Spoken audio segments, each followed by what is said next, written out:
Aujourd'hui, j'avais envie de faire une petite vidéo pour parler de certaines choses qui, à mes yeux, sont très importantes. Premièrement, l'entourage. Et deuxièmement, les gens qui ne nous veulent pas forcément du bien. L'impact de ceux qui n'ont pas forcément un cœur, j'ai envie de dire, ouvert. Des gens qui ont le cœur fermé, des gens égoïstes, des gens qui ne pensent qu'à eux. Peut-être que la jalousie de certains aussi peut vous faire certaines choses. C'est une réalité. Il y a des gens qui nous poussent à faire du bien et il y a des gens qui nous poussent à faire du mal.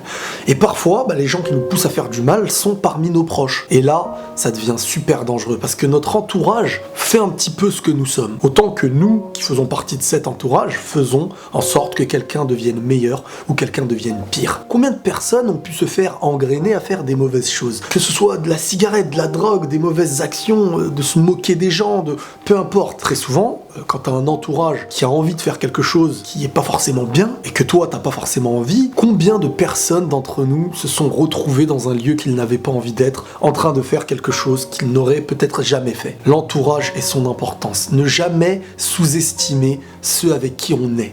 J'ai envie de dire la famille qu'on a choisie. Parce que l'entourage reflète sur du long terme ce qu'on va devenir. Il y a soit une évolution en commun, soit une régression. Et que ce soit rapide ou petit à petit, c'est soit une régression, soit une élévation. Maintenant, on va parler des gens qui n'ont pas de cœur. Des gens qui sont capables, tout bêtement, d'agresser une dame dans la rue, une dame âgée. On n'est pas dans une vie où tout le monde est bon.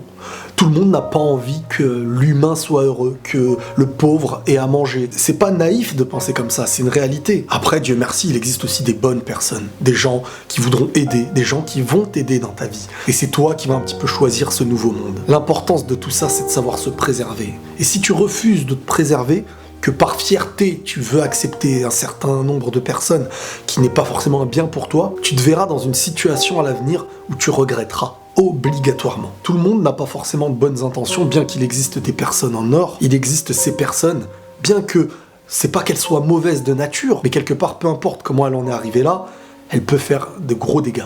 Et dans le couple, c'est pareil. Par exemple, un homme qui se verra faire du mal à sa femme, tant que lui obtiendra ce qu'il souhaite, ça va pas le perturber. Et c'est pareil dans l'autre sens. À partir du moment où lorsque tu fais du mal à quelqu'un, t'as aucun remords, faut se poser des questions. La bonne personne, c'est celui qui ne se rend pas compte des bonnes actions qu'il fait.